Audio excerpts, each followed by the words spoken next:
This is The Clash, where the real world clashes with a true Christian worldview. Join former professional wrestler Chris Whaley, known as the Masked Saint, who is an author, pastor, and teacher that brings his wrestling skills into the squared circle and tackles real-life issues. Along with Jeff Dixon, best-selling author, internationally known teacher, leader, and pastor who is not afraid to tackle the tough issues of the world we live in. Together they form a tag team of wisdom in The Clash.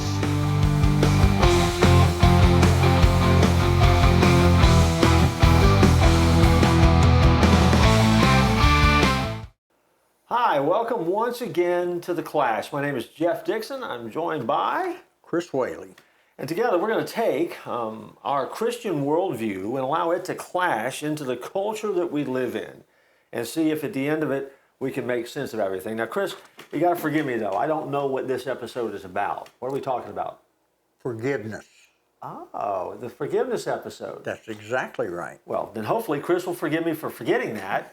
And hopefully you'll stay with us because right after this break, we're going to talk about forgiveness. And we're going to begin by talking about what it is. Good to know, right? Absolutely. Don't go anywhere. We'll be right back. Hey, it's me again, and I just wanted to take a moment and invite you to check something out. It doesn't cost you a dime, but I think that it's something you might really enjoy. The Church at 434, where I'm the pastor, where Chris Whaley is on staff, we have an app, and that app is absolutely free. You can find it by going to the App Store for iPhones. Just type in the Church at 434, or go to Google Play for Android phones. Again, the Church at 434. And when you get there, you're going to find a number of resources that are designed just for you to encourage you in your spiritual growth, in your walk with Christ. There's going to be some things that will entertain you, that you'll laugh at, that will be fun. And you can also tap in and watch our worship services. You can see some of the films that we've made. You can see some of the activities that we've got. And you can connect to the ministry of the Church of 434, where Chris and I are a part of that on a weekly basis. And we would love for you to join us and become a part of that network with us. And so check out the Church at 434 app in the App Store or in Google Play. And you can visit with us there. Also, you can email us right through that app, and we'd love to hear from you. Just say, hey, I got the app, and I like it. If you get the app and you don't like it, we don't want to hear from you. But that's a whole different thing. Let's get back to the clash. Hey, thanks for coming back. We're talking about forgiveness. Mm-hmm. And in this particular segment, we're going to talk about what it is. Right. So, Chris, I mean, have you kind of give us a thought or two about how do we know what it is? How do we see what it is? Yeah, I love that story. I don't love the story. It's an amazing story about Corrie ten Boom, you know, who her dad was a watchmaker. I guess the dad, the sister, and her, they're put into concentration camps. Father died, the sister died. Just horrible conditions, the way they were treated by the guards, everybody. And Corrie ten Boom live by the truth of Psalm 27, verses 12 through 14. False witnesses rise up against me, breathing out violence. I'm still confident of this. I will see the goodness of the Lord in the land of the living. Wait for the Lord. Be strong and take heart and wait for the Lord. Well, the war is over and Corrie ten Boom is speaking in Germany.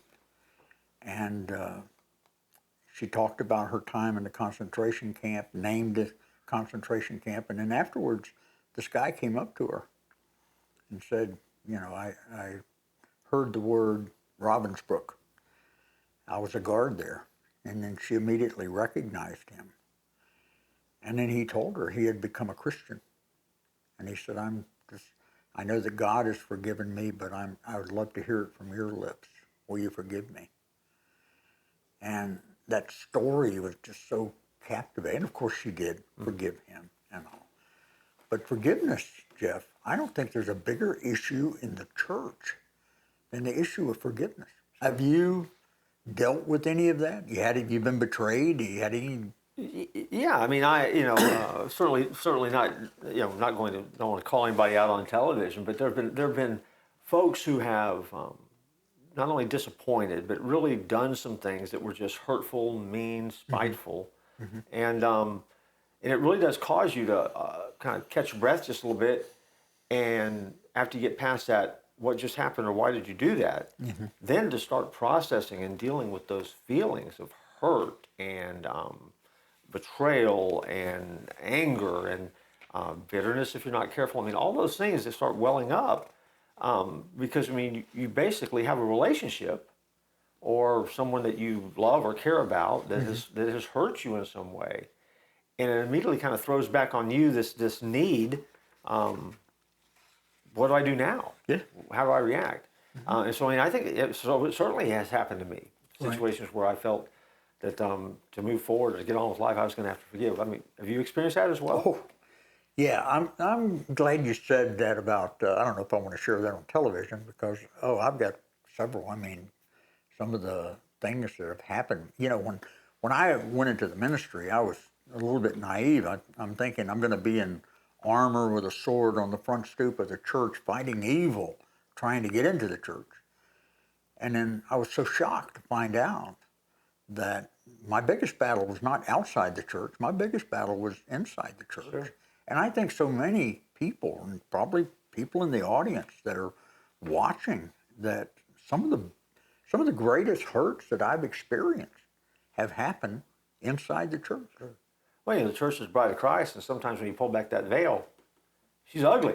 I mean, it can be ugly. Yeah. So, it does happen. What is forgiveness, Jeff? Well, you know, forgiveness is that.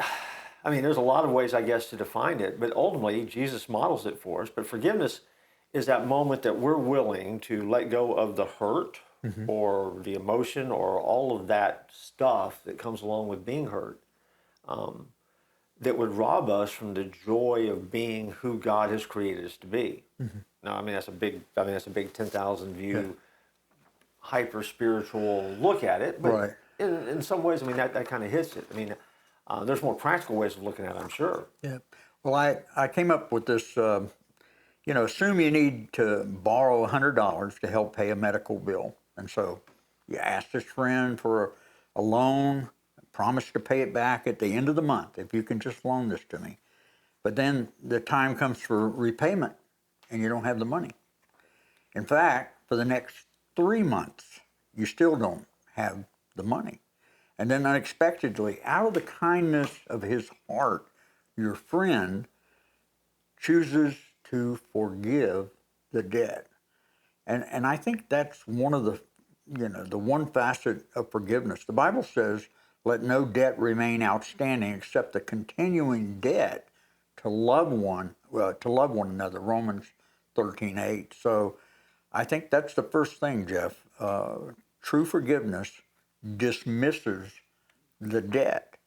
When you grant forgiveness, you dismiss the debt that is owed you.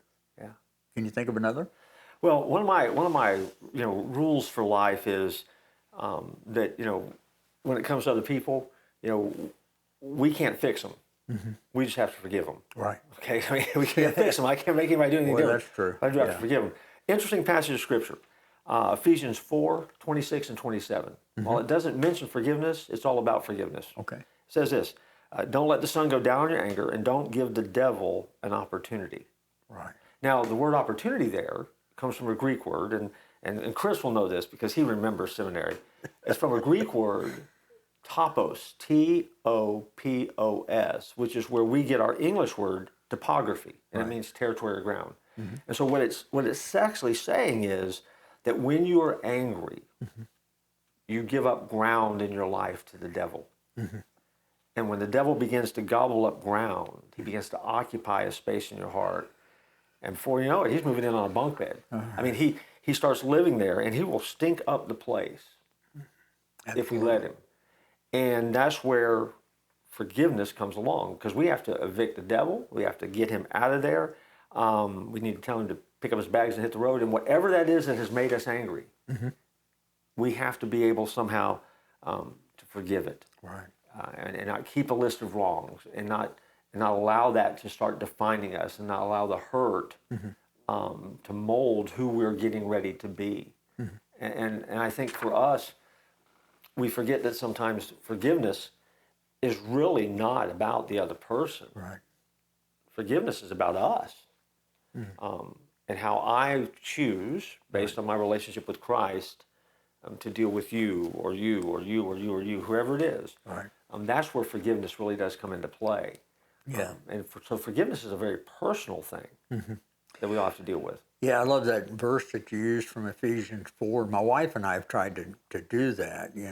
We've been married over 49 years, and so, don't let the sun go down on your anger. So we don't want to go to bed at night mad with each other. And I tell you, Jeff, there's been some nights we didn't go to bed till 3, 4 o'clock in the morning. I mean, it was just lasted. No, I'm just kidding about You're that. tired. Is that what you're saying? You're just tired. Yeah. Well, another thing, Jeff, also is forgiveness is dismissing your demand that others owe you something, especially when they fail to meet your expectations. Sure. And they fail to keep a promise, or they fail to treat you justly. And Jesus said, if someone strikes you on the right cheek, turn to him the other also.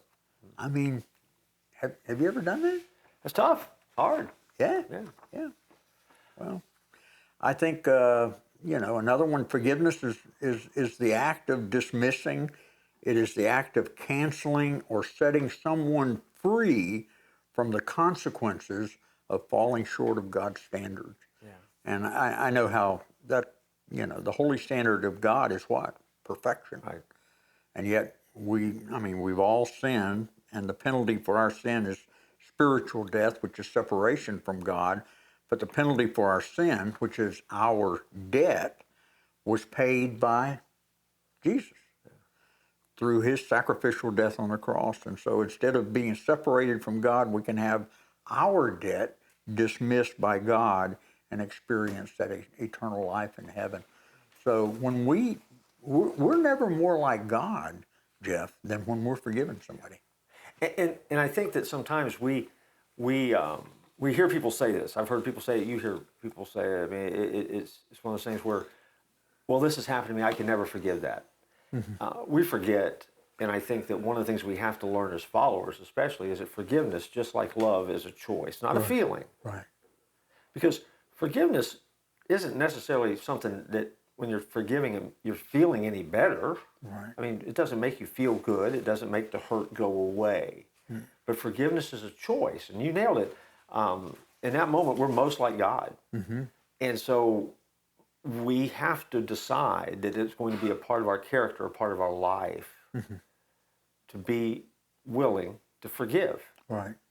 And if you don't forgive, you're making a conscious choice not to do what we're supposed to do. Absolutely. And so then all of a sudden, because someone has wronged you or done something to you, and if your reaction is not to forgive, you've created a problem for yourself that is bigger than the original problem. Right. Because now there is a sin issue. And the sin is you're not willing to forgive. Right. And that becomes then something that you've got to wrestle through and will eat you alive. We come back to what I said earlier. I mean, the devil starts stinking up the place then because you're just being disobedient. Yeah. I'm paraphrasing it. Doesn't it say also, if we're not willing to forgive someone, God's not going to forgive us? Yeah, I mean, and sometimes the application, the implication of that is terrifying. The application of that looks a lot rougher in our lives than any of us want to admit, because I think most people have folks out there in their orbit that, they have a hard time forgiving, and I think that it's a big topic. It is. Big topic. Well, we've been talking about what it is. Okay. We're going to talk about what it's not, and kind of hopefully cut through some of the clutter about this right after the break. So don't go away. And if you have to leave, we'll forgive you, but not this week. Maybe next week. But come back after the break. There you go. I love hearing from our listeners. I have a website called themasksaint.com, and I get people telling me things about the old wrestling days. I love to hear from them. I'm on Facebook, I'm on X, I'm on Instagram, and I just never get tired of listening to people. And if you have not read The Masked Saint, I have that available on my website. I have the Christmas book, Harold's Heavenly Christmas. I have the last book that I wrote with a wrestling buddy called Mr. President. Pictures whenever I was still in good shape. I have those available along with t-shirts, anything, but most of all, just love to hear from you. Well, we are back, and we are talking about forgiveness, and the fact that our audience came back. That's a good sign, I think. So we didn't mess everything up so bad that they can't forgive us. Yeah. But we talked about what forgiveness is, and we gave some illustrations of that and kind of had a conversation about that. Sometimes we don't understand forgiveness very well, though. How can we do that better? What is it not, I guess, is the way of looking at that. Well, there are all kinds of, I think, misconceptions about forgiveness. I mean, some think forgiveness is the equivalent of excusing sin, saying, that it wasn't wrong, now it's okay, which is wrong. Yet, when Jesus encountered the mob of men that were eager to stone the woman who was caught in adultery, Jesus didn't excuse her. He said, go and sin no more, which is you don't make sin a way of life. So to help correct the confusion, I think we need to know what forgiveness is not. That's a great question. So what is your first forgiveness? Well, I would jump off what you said just a little bit. I mean, forgiveness is not an excuse to ignore an offense. In other words, we know that something has happened, and again, we come back. I think we used the word in the first segment. It's a choice, right? It's choosing to change your attitude toward the offender. Okay, you've hurt me. Now I've got to make a choice about how I'm going to deal with you. And it doesn't mean that you don't deal with them differently. It doesn't mean that everything is the same, but you're making a conscious choice not to strike or harm back or to repay them for what they've done because you value living at peace. Right. And so when you're forgiving, it's not ignoring what's happened. And sometimes I think that sometimes people feel like, well, if I forgive, that makes me weak. That's not. It makes you incredibly strong. Right. Because forgiveness is never ignoring what has happened. That's not it at all. Right. We're back to the choice again. Right.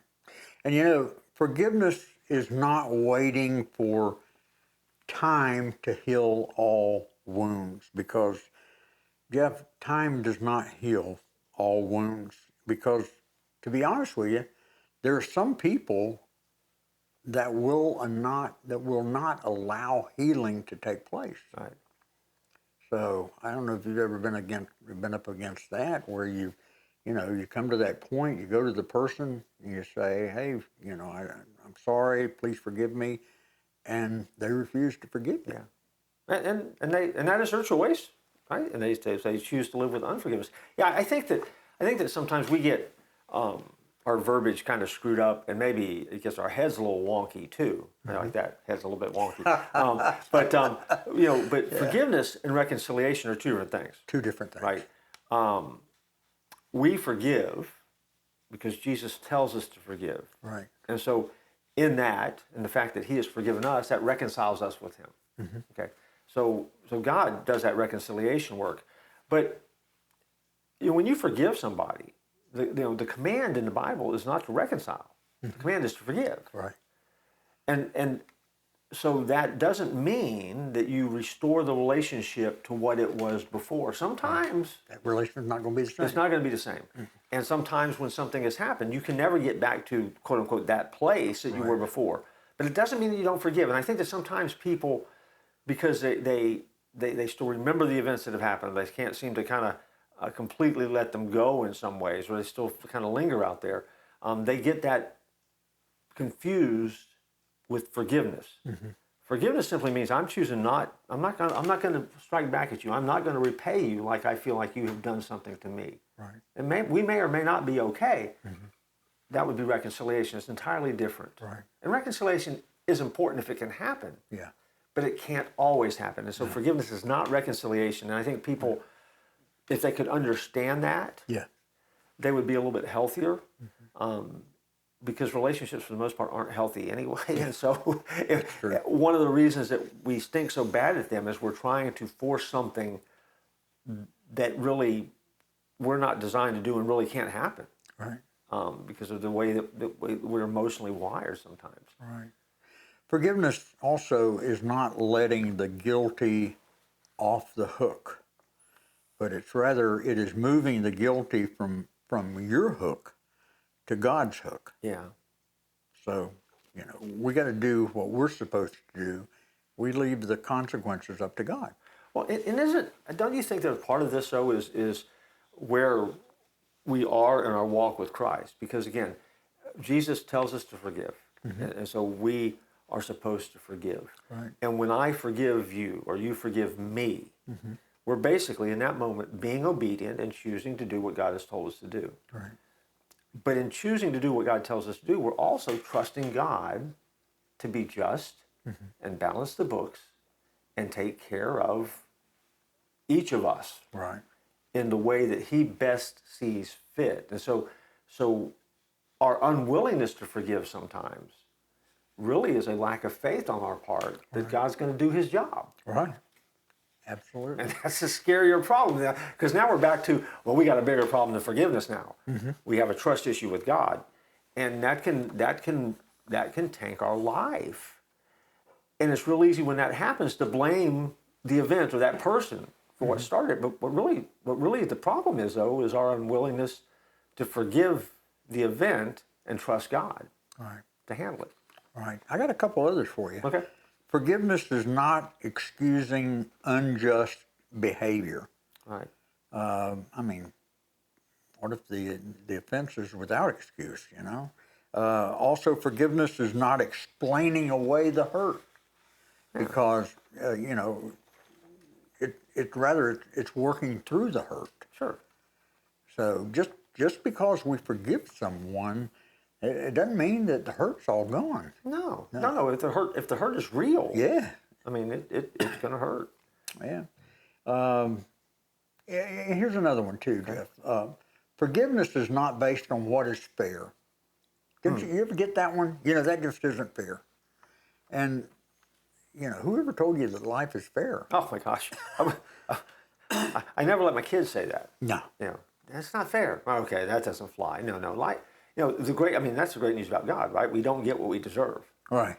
Thank God. Thank God life is not fair, right? Because if it were fair, we're in a heap of trouble. But because He's forgiven us, and we're supposed to be like Him or try to be like Him, right? Then we have this desire, this need as a follower to be in the business of forgiveness. Right.